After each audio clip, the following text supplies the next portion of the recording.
சமீபத்தில் முற்போக்கு எழுத்தாளர் சங்கத்தில் ஒரு சனாதனன்ற ஒரு வார்த்தையை துவங்கி அது ஒரு பெரிய பேசு பொருளாக ஆக்கி அது பல்வேறுபட்ட விளக்கங்கள் சொல்லப்பட்டது. மற்றவர்கள் சொல்லிய விளக்கங்களை விட நீங்கள் சொன்ன விளக்கங்கள் அது திரும்பி பல பேரால் பார்க்கப்பட்டது. அந்த வகையில் நீங்கள் எங்களுக்கு மேலும் ஒரு சின்ன அதில் சந்தேகங்கள் இருக்குது. இந்த வேதங்களும் உபநிஷதங்களும் ஒரு இந்து மதத்தினுடைய அடிப்படை விஷயங்கள் அப்படின்னு நீங்கள் சொல்கிறீங்க. அது என்ன சொல்ல வருதுங்க? வேதங்கள் உபநிஷதங்கள் என்ன தான் நமக்கு சொல்ல முயற்சி? சனாதனம் என்றால் நிலையானது என்று பொருள் தருகிறது. எந்த ஒன்றுமே மாறக்கூடியது என்பதுதான் மாறாத உண்மை என்று மார்க்சியம் பேசுகிறது. அப்படி பார்த்தால் நிலையானது என்று எப்படி நீங்கள் ஒன்றை சொல்ல முடியும் என்று மார்க்சியவாதிகள் ஒருபுறம் கேட்கிறார்கள். சனாதனம் என்ற சொல்லுக்கு தவறான புரிதலோடு தவறான கருத்துக்களை பெரியாரிஸ்டுகள் பரப்பி கொண்டிருக்கிறார்கள். ஆனால் உண்மை என்னவென்று நாம் பார்க்க வேண்டும். சனாதனம் என்றால் நிலையானது என்றே ஒன்றை வைத்துக்கொள்வோம். இந்த சனாதனம் என்பது வேதங்களையும் உபனிஷதங்களையும் அடித்தளமாக கொண்டு அமைந்திருக்கிறது. இந்த வேதங்களும் உபனிஷதங்களும் எதை பற்றி பேசுகின்றன? அதுதான் முக்கியம். இப்பொழுது வேதங்களில் நீங்கள் ரிக்வேதம், யஜுர்வேதம், சாமவேதம், அதர்வண வேதம் என்று 4 வேதங்கள் இருக்கின்றன. இதில் அதர்வண வேதம் என்பது காலத்தால் மிகவும் பின்னாலே இருப்பது, பின்தங்கியது. பொதுவாகவே வேதங்கள் என்று சொன்னால் ரிக், யஜுர், சாம வேதங்களைத்தான் பரவலாக குறிப்பிடுவார்கள். இந்த வேதங்கள் எந்த காலத்தில் தோன்றியவை என்று யாராலும் அறுதியிட்டு கூற முடியவில்லை. திலகரை போன்றவர்கள் 8000 10,000 ஆண்டுகளுக்கு முன்பே இந்த வேதங்கள் தோன்றி இருக்கின்றன என்றெல்லாம் பேசுகிறார். ஆனால் பொதுவாகவே ஆய்வு அறிஞர்கள் ஒரு 3500 ஆண்டுகளுக்கு முற்பட்டதாக வேதங்களுக்கு அடுத்து உபனிஷதங்கள் இருக்கலாம் என்ற ஒரு கணிப்புக்கு வந்திருக்கிறார். புத்தரை பொறுத்தவரையில் அவர் 2600 ஆண்டுகளுக்கு முன்னாலே வாழ்ந்தவர். கிபி 6ஆம் நூற்றாண்டில் அவர் இருந்தார் என்பதை பரவலாக அனைவரும் ஒப்புக்கொள்கின்றனர். அப்படி என்றால் புத்தர் வாழ்ந்த காலம் 2600 ஆண்டுகளுக்கு முன்பு. புத்தருக்கு முன்பே உபனிஷதங்கள் இருந்திருக்கின்றன. அந்த உபனிஷத கருத்துக்களில் பலவற்றை அவர் மறுக்கிறார், சிலவற்றை அவர் ஏற்கிறார். எனவே இவரை வைத்து கொண்டு பார்க்கிற பொழுதே 3000 ஆண்டுகளுக்கு முற்பட்டதாக வேதங்களும் உபனிஷதங்களும் இருப்பதற்கான வாய்ப்பை நம்மாலே உணர முடிகிறது. வேதங்களில் பொதுவாக முதல் வேதம் ரிக்வேதம் என்கிறது. அது முழுக்க பிரார்த்தனை பாடல்கள், ஹிம்ஸ் என்று ஆங்கிலத்திலே சொல்கிறோம். பிரார்த்தனை பாடல்கள் தான். என்னை நன்றாக வைத்திரு, என் பிள்ளையை நன்றாக வைத்திரு, என்னிடம் இருக்கக்கூடிய உடைமைகளை எல்லாம் எந்த அழிவும் இல்லாமல் பாதுகாத்து கொடு என்று தன்னளவில் திரும்ப திரும்ப திரும்ப பிரார்த்திக்கக்கூடிய பிரார்த்தனை பாடல்கள் தான் ரிக்வேதத்தில் அதிகமாக காணப்படுகின்றன. இந்த பிரார்த்தனை பாடல்களை பொறுத்தவரையில் பிரம்மம் என்பது குறித்தோ அல்லது முழுமுதற் கடவுள் என்பது குறித்தோ மதம் என்பது குறித்தோ எந்த கருத்தையும் உங்களாலே பெரிதாக பார்க்க முடியாது.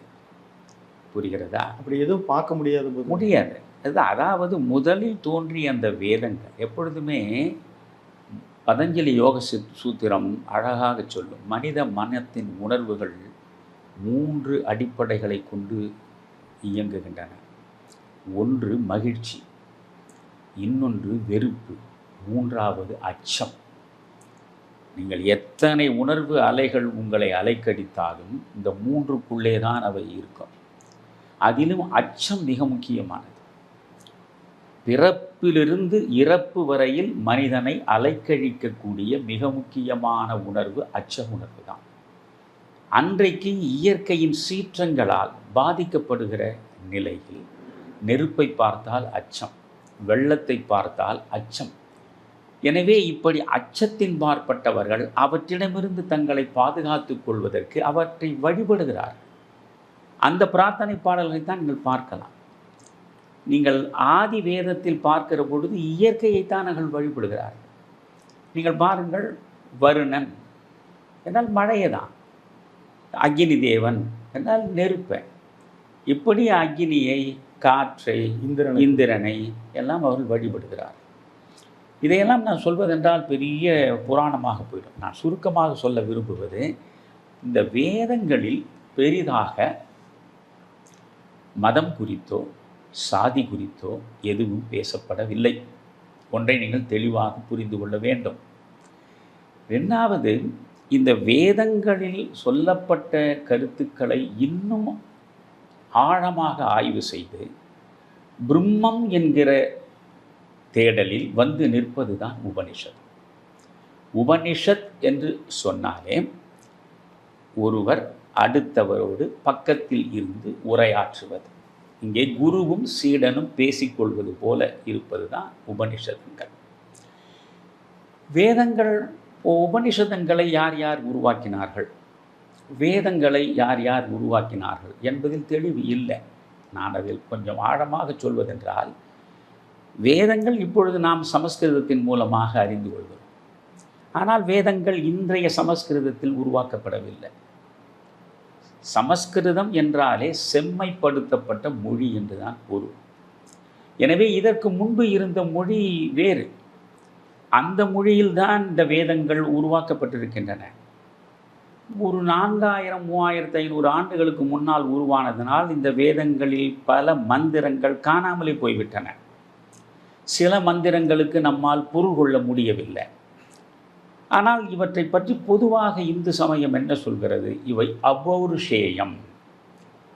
அபௌருஷேயம் என்றால் மனிதரால் உருவாக்கப்படாதது.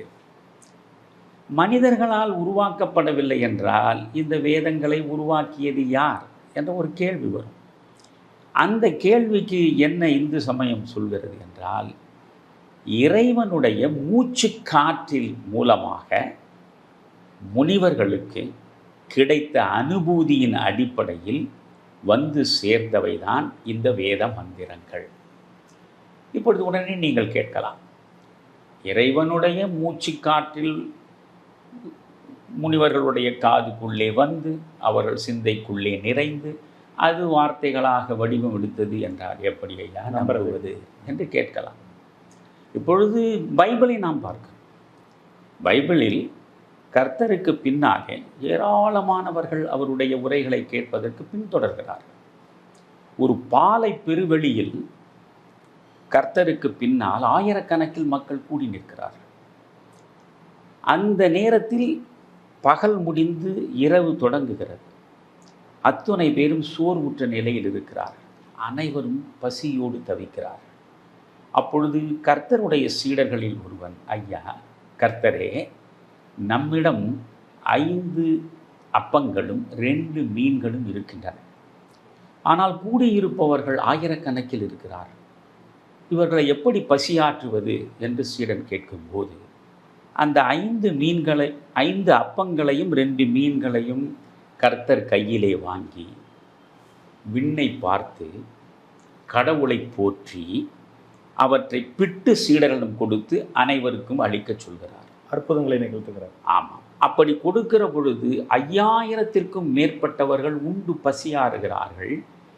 எஞ்சிய உணவு 12 கூடைகளில் நிரம்பி ததும்பி கிடந்தன என்று பைபிள் பேசுகிறது.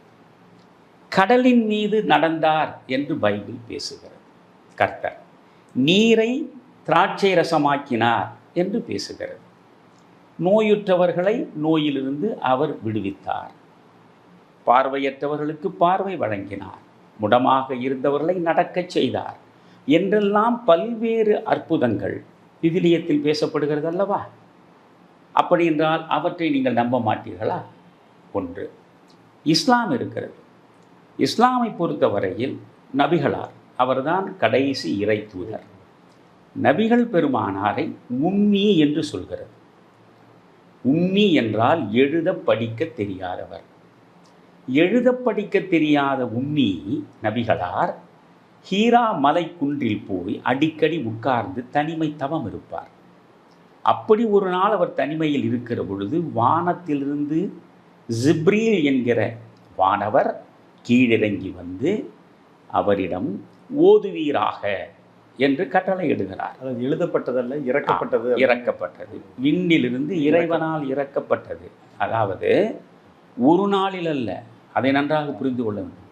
23 ஆண்டுகள் தொடர்ந்து இறைவனால் இறைத்தூதர் நபிகளாருடைய வாய்வழியாக இறக்கப்பட்ட வாசகங்கள் தான் இந்த திருமறை குர்ஆன் என்று சொல்கிறது இஸ்லாம்.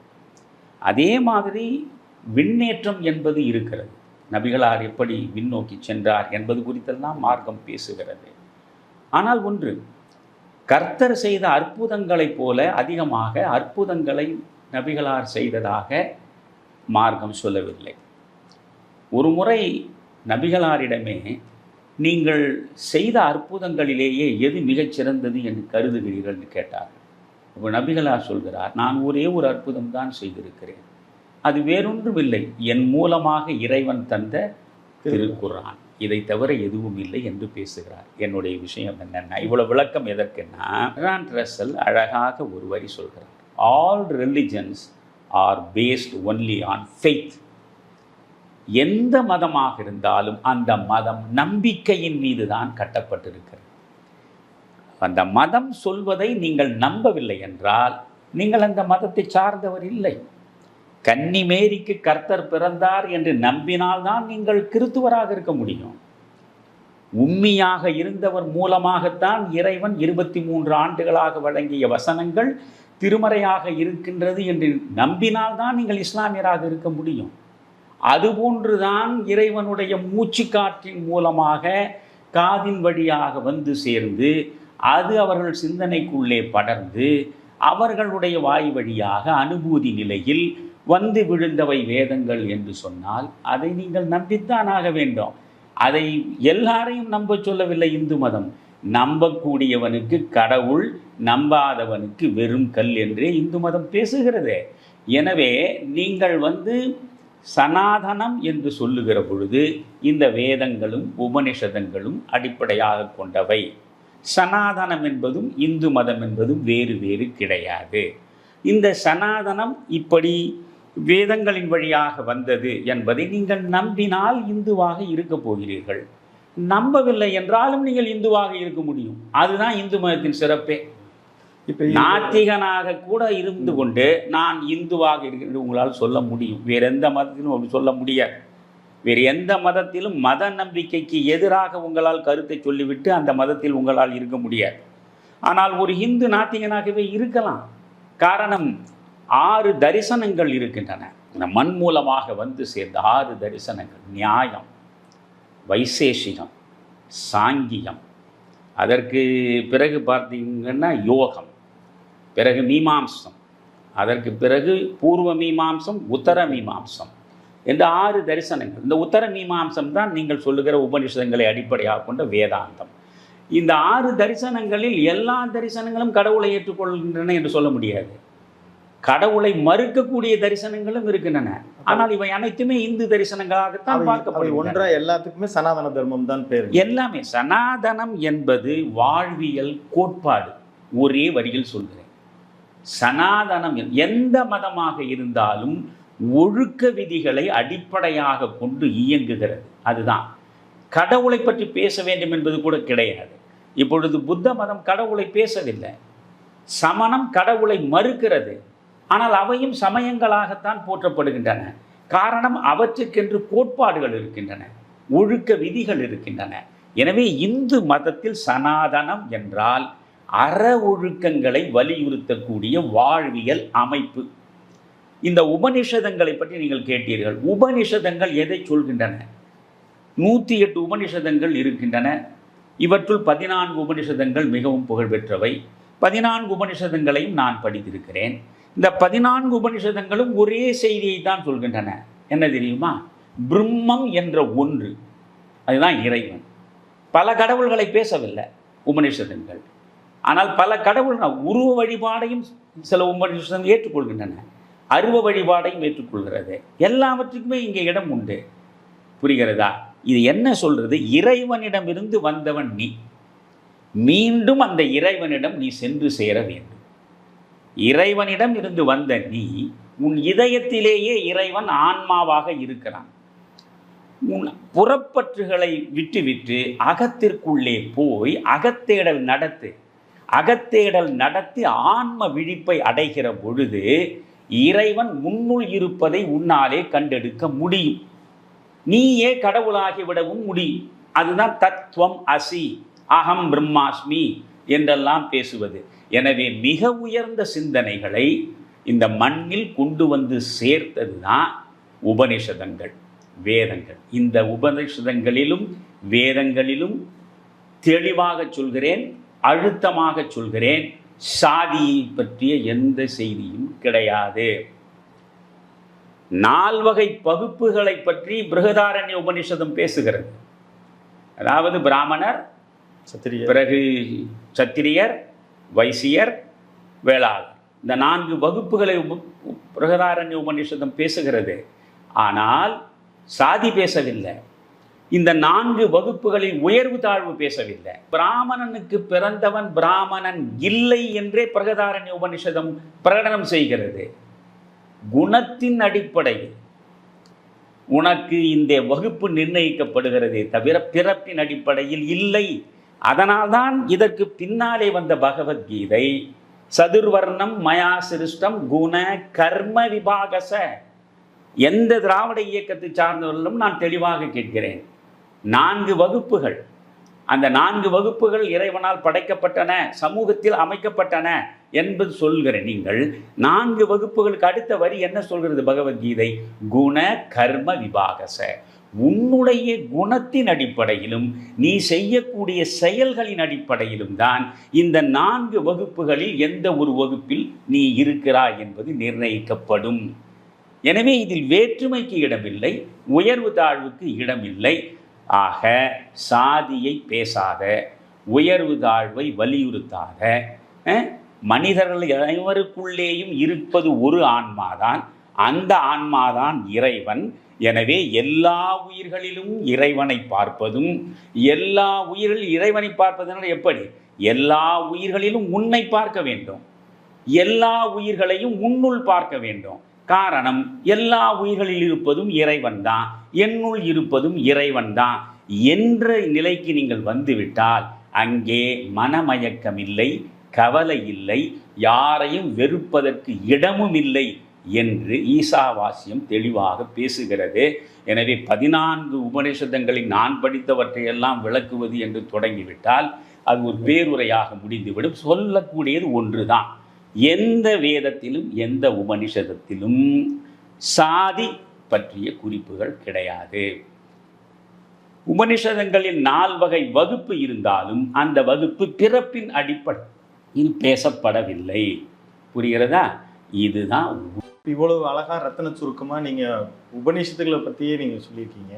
ஆனால் அந்த பகுதிகளை யாரும் அவங்க தொடர்றதில்லை. அந்த இறை மறுப்பாளர்களோ அல்லது முற்போக்கு எழுதுகளோ எதுவும் தொடரதில்லை.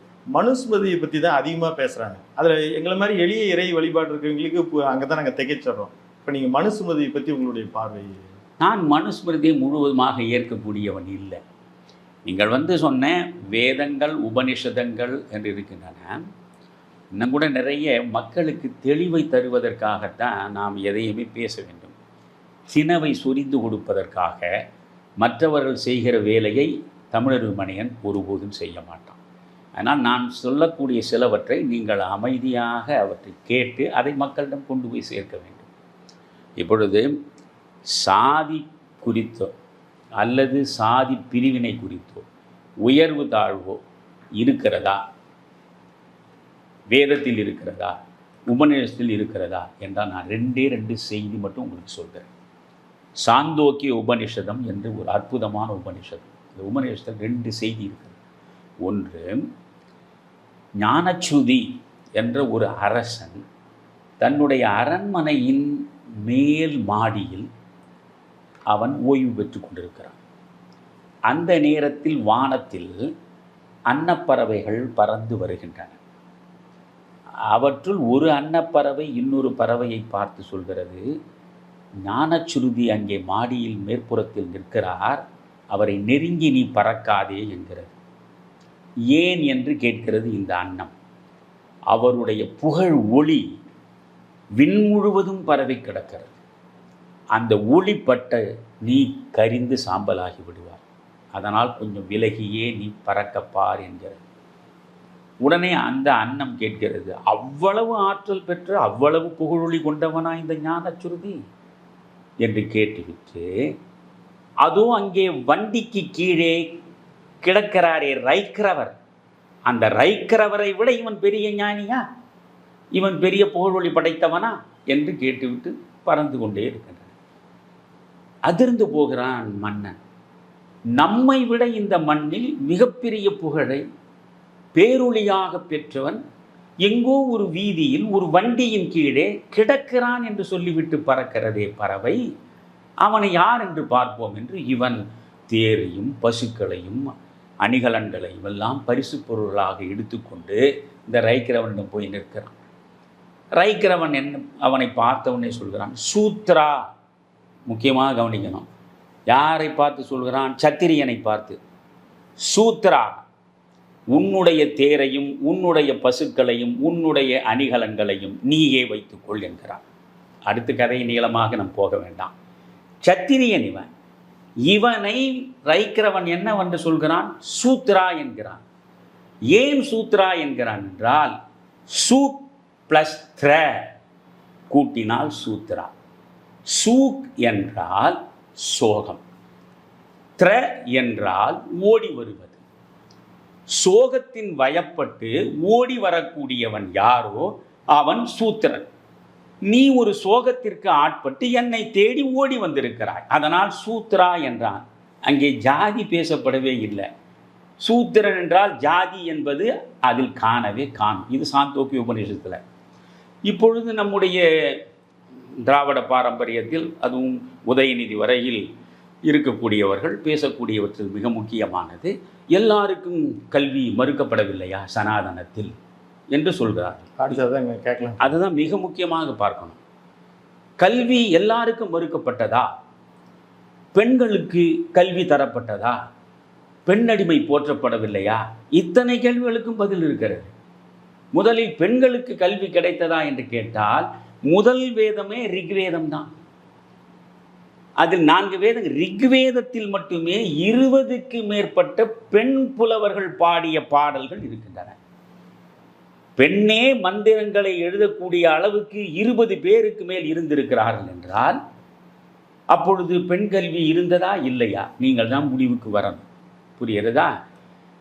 ஜனகனுடைய அரண்மனைக்குள் அடிக்கடி சமயவாதங்களை நிகழ்த்த வைப்பான், சமய பேரறிஞர்களை எல்லாம் வரவழைத்து. அந்த காலத்தில் மிகப்பெரிய சிந்தனையாளனாக போற்றப்பட்டவர் யாக்ஞவல்கியர். பிரகதாரண்ய உபநிடதத்தில் பெரும்பகுதி அவருடைய சொற்களாகத்தான் இருக்கும். அந்த யாக்ஞவல்கியர் என்கிற மகத்தான சிந்தனையாளனுக்கு எதிராக வாத போர் நிகழ்த்தியவள் கார்கி என்கிற பெண். எனவே வேத காலத்தில் கல்வி மறுக்கப்பட்டது பெண்ணுக்கு என்று சொல்வதில் எவ்வளவு பொய் இருக்கிறது என்று பார்க்க வேண்டும். ஒன்று, அங்கே எல்லாருக்கும் கல்வி கிடைத்ததா என்று கேட்கிறீர்கள். அதற்கு ஒரு அழகான சம்பவம் சாந்தோக்கிய உபநிடத்திலே இருக்கிறது. அங்கே சத்தியகாமன் என்று ஒரு சிறுவன், அந்த சத்தியகாமன் என்ற சிறுவன் ஒரு நாள் புகழ்பெற்ற கௌதம முனிவருடைய ஆசிரமத்தை பார்க்கிறார். அங்கே குருகுலம் நடக்கிறது. பிள்ளைகள் எல்லாம் கல்வியை கற்கிறார். தானும் கல்வியை பெற வேண்டும் என்ற தாகத்தோடு இவன் கௌதமரிடம் போய் நிற்கிறான். கௌதமர் அவனை பார்த்து கேட்கிறார், தம்பி, உன்னுடைய தந்தை யார்? தாய் தந்தை யார் என்று கேட்பதில் ஒரு தவறும் இல்லையே, உன் தந்தை யார்? அப்பொழுது இவன் யோசிக்கிறான், நம்முடைய தந்தை குறித்து நம் தாய் இதுவரை எதையும் சொன்னதில்லையே, எனக்கு தெரியாது என்றான். உன் தாய்க்கு தெரிந்திருக்கும், நீ போய் உன் தாயிடம் கேட்டுவிட்டு வா, பிறகு உன்னை குருகுலத்தில் சேர்த்து கொள்ள நான் முடிவு செய்கிறேன் என்றார். இந்த சத்தியகாமன் தன்னுடைய தாயிடம் வந்தார். அவள் பெயர் ஜாபாலி. அம்மா, நான் இந்த கௌதமருடைய குருகுலத்தில் சேர விரும்பினேன். உன் தந்தையின் பெயர் தெரியுமா என்று கேட்டார். இன்று வரை தந்தையின் பெயரை நீ சொன்னதே இல்லையே தாயே, என் தந்தை யார் என்று கேட்கிறான். ஜாபாலி சொல்கிறார், மகனே, ஏழ்மை நிலையில் நம் வாழ்வு நடக்கிறது. நான் பல வீடுகளில் பணிப்பெண்ணாகவே இருந்திருக்கிறேன். இப்படி பல வீடுகளில் பணிப்பெண்ணாக இருந்தபோது யாரோ ஒருவன் மூலமாக நீ பிறந்திருக்கிறாய். அதை எவ்வளவு இடக்கரடக்கலாக அந்த சாந்தோக்கிய உபநிடதம் சொல்கிறது என்று பார்க்க வேண்டும். யாரோ ஒருவன் மூலம் நீ பிறந்திருக்கிறாய். அதனால் நீ யாருக்கு பிறந்தாய் என்றே எனக்கு தெரியவில்லை மகனே. அதனால் உன் தந்தை யார் என்று என்னால் சொல்ல இயலவில்லை. வேண்டுமானால் நீ அந்த கௌதம முனிவரிடம் போய் சொல், என் பெயர் சத்தியகாமன், என்னுடைய தாயின் பெயர் ஜாபாலி, என் தாய் பல இடங்களில் இளமையில் பணியாற்றிய பொழுது யாரோ ஒருவர் மூலமாக என்னை பெற்றெடுத்தேன் என்று உங்களிடம் சொல்லச் சொன்னால் என்று நேரே போய் சொல் என்றார். அதை அப்படியே வந்து அவன் சொல்கிறான். கௌதமர் பார்க்கிறார், குருகுலத்தில் இருந்து கல்வி கற்பதற்கு சகல தகுதியும் உள்ளவன் நீ. காரணம், உண்மையின் வழிபட்டு உன் வார்த்தைகள் வந்திருக்கின்றன. உன் தாயும் பொய்யுரைக்கவில்லை, வெட்கமுற்று நீயும் அதை மறைக்கவில்லை. எது நடந்ததோ நடந்ததை நடந்தபடி சொல்லக்கூடிய வாய்மையின் வழியாக நிற்பதை விட உயர்குணம் எதுவும் கிடையாது. நீ இந்த குருகுலத்தில் கல்வியை கற்கலாம் என்று கேட்டுக்கொண்டானே. அப்படி என்றால் நீங்கள் ஒவ்வொரு உபனிஷதமும் என்ன சொல்கிறது? உங்களுடைய குணத்தின் அடிப்படையில், உங்கள் பண்பின் அடிப்படையிலே தான் உயர்வு தாழ்வு என்று பேசுகிற நிலையில் இங்கே கல்வி மறுக்கப்பட்டிருக்கிறதா? ஜாதி பார்க்கப்பட்டிருக்கிறதா? எதுவுமே கிடையாது. அந்த மாதிரி உயர்வு தாழ்வுகள் அப்போது இல்லாத போது எப்பொழுதுதான் தமிழக இந்த மனுஸ்மிருதி, முதல்ல மனுஸ்மிருதி தான். அதாவது நீங்கள் இதை இன்னும் ஆழமாக பார்க்க வேண்டும். இப்போ மனுஸ்மிருதியை பற்றி பேசுகிறோம். அதிலேயே கூட 3 மனுக்கள் இருந்தார்கள் என்றெல்லாம் பேசுகிறார். 5 பேர் இருந்ததான் சொல்கிறேன். அதற்கு எண்ணிக்கை தேவையா? ஆனால் நாம் இப்பொழுது இந்த மனுஸ்மிருதியை இயற்றியவர் என்று சொல்லப்படுகிற பரவலாக இப்பொழுது உள்ள மனுஸ்மிருதி நம்முடைய மரியாதைக்குரிய நம்முடைய பேராசிரியர், விடுதலை ஆசிரியர் வீரமணி அவர்கள், அவரே 1919 வெளியிடப்பட்ட அந்த மனுஸ்மிருதியை அசல் மனுஸ்மிருதி என்ற தலைப்பில் திராவிடர் கழகத்தின் மூலமாக வெளியிட்டிருக்கிறார். அதையும் நான் படித்திருக்கிறேன். அதில் எதையும் மாற்றாமல் உள்ளது உள்ளபடி அவர் அப்படியே கொடுத்திருக்கிறார். உண்மையில் அவரை நான் பாராட்டுகிறேன். இந்த மனுஸ்மிருதி வந்த காலத்தை பார்த்தால் கிமு 150 கிபி 100க்கு இடைப்பட்ட காலத்தில் தான் இந்த மனு இதை உருவாக்கி இருக்கிறார். அப்படி என்றால் இது அதிகபட்சம் நீங்கள் பார்த்தால் ஒரு 1000 ஆண்டுகளுக்கு முன்னாலே தான். வேதங்களும் உபனிஷதங்களும் பார்த்தால் 3500 ஆண்டுகளுக்கு முன்னாலே. இடைப்பட்ட 2000 ஆண்டுகளுக்குள் எவ்வளவு மாற்றங்கள் என்னென்னவோ நடந்திருக்கும். இந்த மனுஸ்மிருதி வந்தது இந்த கிமு 150 கிபி 100க்குள்ளே தான். அந்த நேரத்தை நீங்கள் பார்த்தால் பிராமணர்கள் செல்வாக்கு. புஷ்யமித்திரன் என்கிற ஒரு பிராமணன் மௌரிய சாம்ராஜ்யத்திற்கு எதிராக போர்க்கோலம் பூண்டு மௌரிய சாம்ராஜ்யத்தை அழித்து விடுகிறான். மௌரியர்கள் ஆட்சியில் புத்த மதம் செழித்தோங்கியது. புரியுதா உங்களுக்கு? அந்த புத்த மதத்தின் செல்வாக்கை முற்றாக அழித்து, வேத மதம் என்றால் என்ன? அதுதான் இப்போ இந்து மதம்னு சொல்கிறோம். அதுதான் வேதங்களை அடிப்படையாக கொண்டதால் அது வேத மதம், வைதீக மதம். அந்த வைதீக மதத்தில் உள்ள 4 வகை பிரிவு இருக்குல்ல, அந்த பிரிவில் மேற்பிரிவு என்று இருக்கிறது, கீழ்பிரிவுன்னு கிடையாது. ஆனால் பிராமணன் பிரிவு இருக்குல்ல, அந்த பிராமணனாக இருக்கிற இந்த புஷ்யமித்திரன் பிராமண மேலாதிக்கத்தை கொண்டு வருகிறான். அப்போது அங்கிருந்து தான் தொடங்குது. அந்த நேரத்தில் இந்த பிராமண மேலாதிக்கத்தை வலியுறுத்துவதற்காகவே மனுஸ்மிருதி உருவாக்கப்படுகிறது. இங்கே தான் நீங்கள் இன்னொன்றை தெளிவாக புரிந்து கொள்ளணுன்றேன். இந்து சமயத்தை பொறுத்தவரை, சனாதனம் என்று பேசுகிற இந்து சமயத்தை பொறுத்தவரை ஸ்ருதி என்பது வேறு, ஸ்மிருதி என்பது வேறு. ஸ்ருதி என்பது நிலையானது. ஏன் நிலையானது என்றால், நிலையான உண்மைகளை பேசுவது. இறைவன், மக்கள், உயிர், உலகம், கடவுள், உயிர், உலகம் என்றும் நிலையாக இருக்கும். கடவுளை நம்பக்கூடியவனுக்கு. நம்பாதவனை பற்றி இங்கே கேள்வியே கிடையாது. கடவுளை நம்பக்கூடியவனுக்கு எல்லா காலங்களிலும் கடவுள் பேசப்படுவார். கடவுளாலே தான் உலகம் படைக்கப்பட்டது என்று அவன் நினைப்பான். அந்த கடவுளாலே தான் உயிர்கள் உருவாக்கப்பட்டன என்று முடிவுக்கு வருவான். ஆக எத்தனை யுகங்கள் கடந்தாலும் இதுதான் அடிப்படை உண்மை. இந்த அடிப்படை உண்மைகளை கொண்டிருப்பது தான் சனாதனம். அதனால் அது நிலையானது என்று பேசுகிறோம். இதை நிலையாக எந்த காலத்திற்கும் பொருந்தக்கூடிய வாழ்வியல் கோட்பாடுகள் அடிப்படையாக இருக்கிறதே, அதற்கு பெயர் தான் ஸ்ருதி. அது காற்றின் மூலமாக கடவுளிடமிருந்து வந்த செய்தி என்று பிரிக்கிறார்கள். ஸ்மிருதி என்பது அந்தந்த காலத்து சமுதாயத்தின் சட்டதிட்டங்கள். இப்போ இன்னைக்கு நமக்கு ஒரு கான்ஸ்டிடியூஷன் இல்லையா? வெள்ளைக்காரன் காலத்தில் இருந்தது அப்படியே அத்தனையும் நம்ம இப்போ பின்பற்றுறோமா? அதிலிருந்து நாம் நமக்கு வேண்டிய அளவுக்கு மாற்றம் உருவாக்கவில்லையா?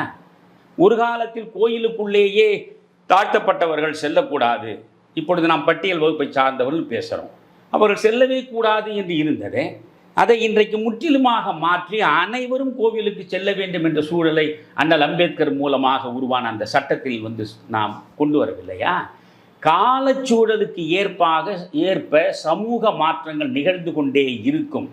அந்த சமூக மாற்றங்களை அவ்வப்பொழுது சொல்வதற்கு பெயர்தான் ஸ்மிருதி.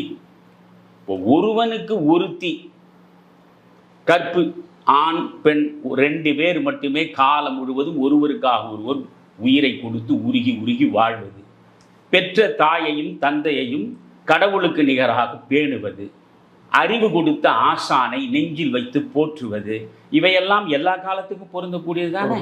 இப்படி எல்லா காலத்துக்கும் பொருந்தக்கூடிய தர்ம நியாயங்களை பேசுவது தான் ஸ்ருதி. சூழலுக்கு ஏற்றாற்போல் சமூக அமைப்பின் கட்டுமானம் மாற மாற அதற்கு ஏற்றாற்போல் வடிவம் கொள்ளக்கூடியது தான் ஸ்மிருதி. எனவே இந்த மனுஸ்மிருதியை வைத்துக்கொண்டு பேசக்கூடாது. மிக முக்கியமான செய்தி உங்களுக்கு நான் சொல்கிறேன். இந்த ரிக்வேதத்தில் ஜாதி இல்லைன்னு சொன்னேன், வகுப்பு இல்லைன்னு, வகுப்பு பேசப்படலை. ஆனால் இந்த ரிக்வேதத்தில் தான் பிரம்மனுடைய தலையிலிருந்து பிராமணன் பிறந்தான், தோள்களிலிருந்து சத்திரியன் பிறந்தான், தொடையிலிருந்து வைசியன் பிறந்தான், பாதத்திலிருந்து சூத்திரன் பிறந்தான் ஒரு ஸ்லோகம் இருக்கிறது. அதை வைத்துக்கொண்டு தான் இவர்கள் பேசி கொண்டிருக்கிறார்கள். அந்த ஸ்லோகம் இடைச்செருகள் என்று நான் திரும்ப திரும்ப பல நேர்காணலில் சொல்லியிருக்கேன். நீங்கள் மறுபடியும் விளக்கமாக உங்களுக்கு நான் சொல்லணும்னு சொன்னால், இந்த மனுஸ்மிருதியில் தான் இது தெளிவாக பேசப்படுது. பிரம்மனுடைய தலையிலிருந்து பிராமணனும், தோள்களிலிருந்து சத்திரியனும், தொடையிலிருந்து வைசியனும், இந்த பாதங்களில் இருந்து சூத்திரனும் பிறந்தான்.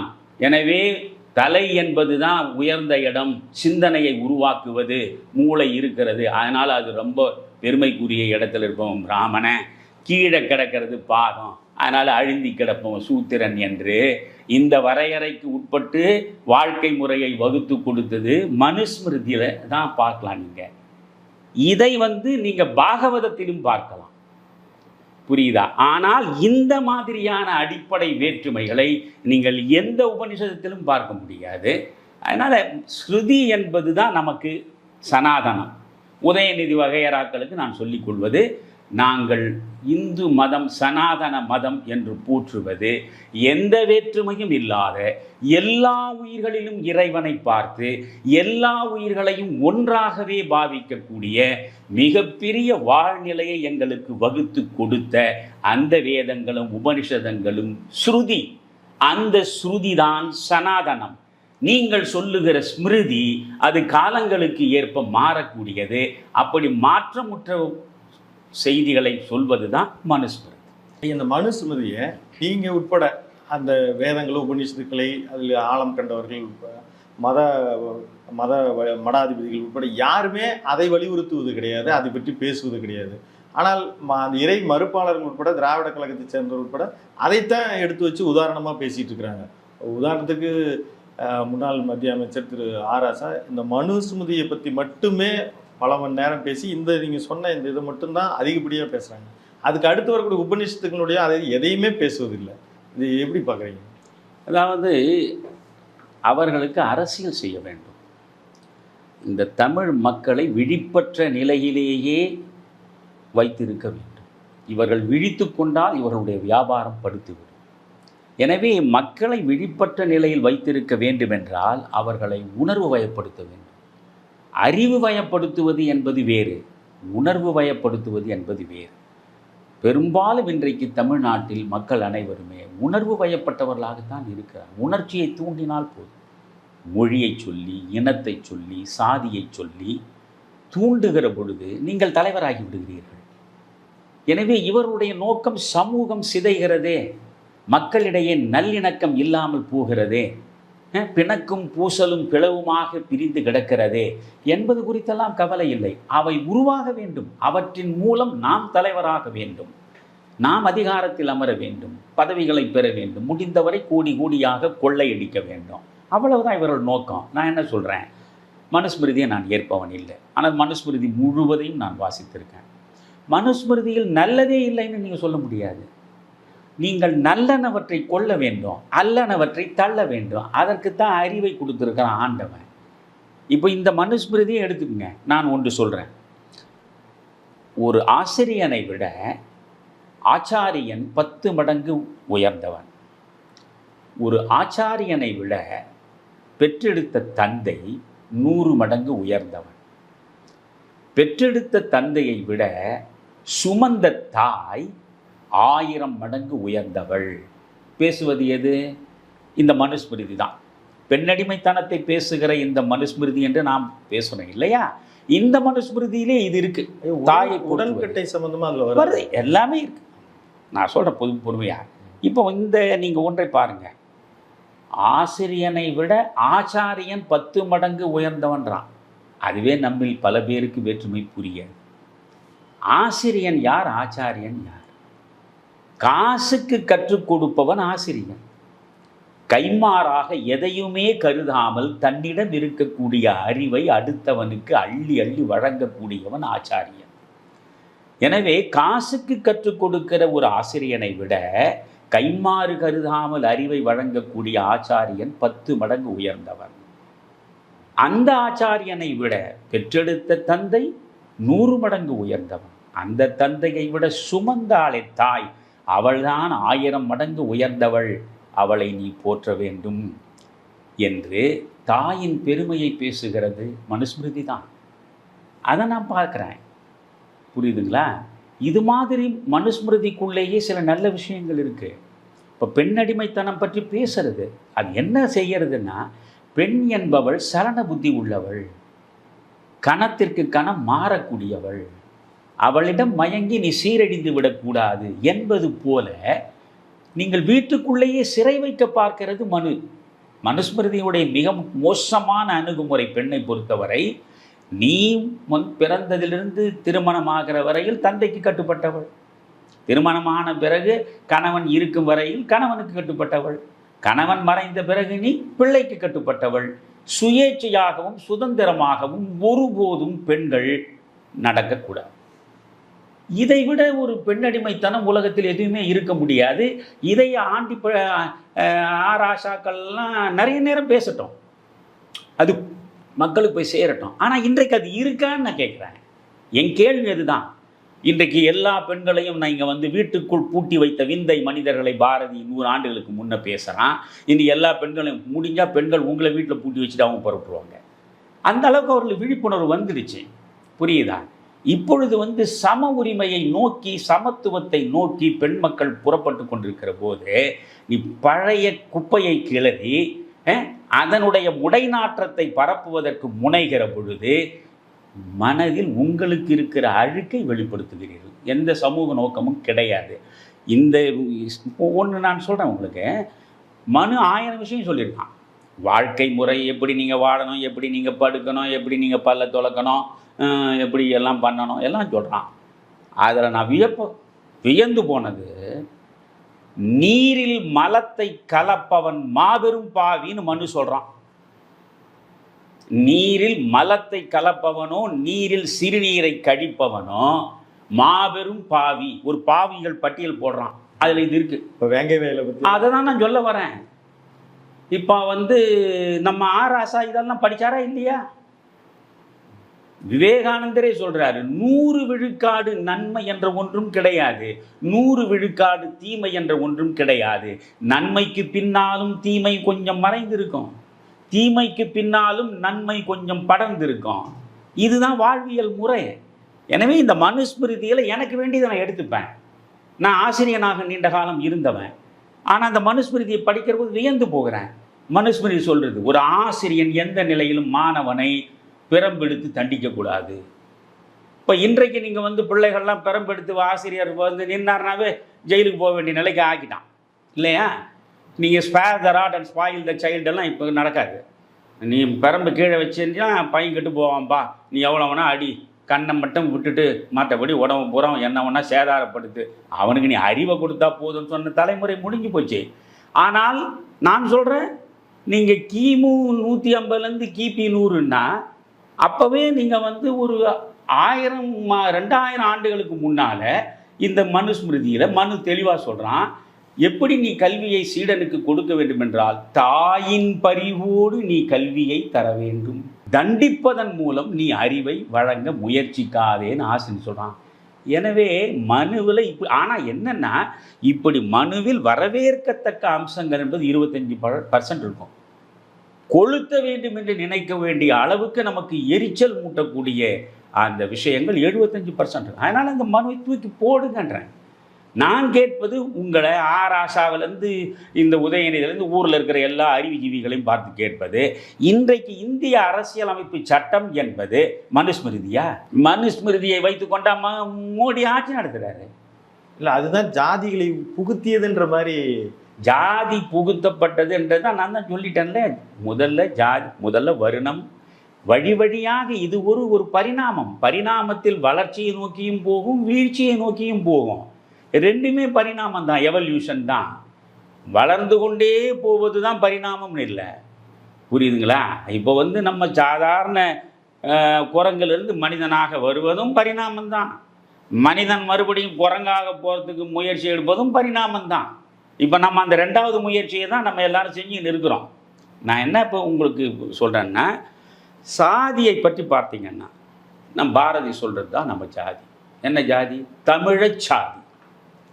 தமிழச் சாதின்ற வார்த்தையை அவனை தவிர எவனும் பயன்படுத்தலையா?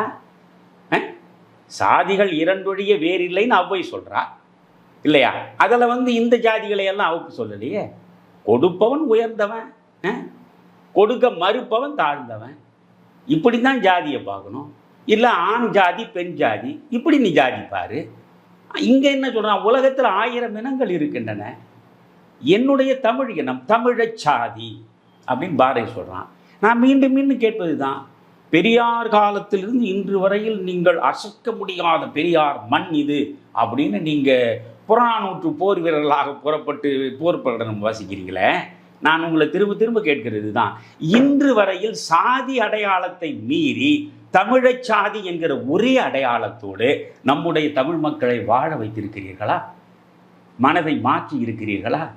சாதியை முழுவதுமாக வேரோடு நீங்கள் வெட்டி எறிந்திருக்கிறீர்களா? ஒன்றுமே சாதிக்கலையே.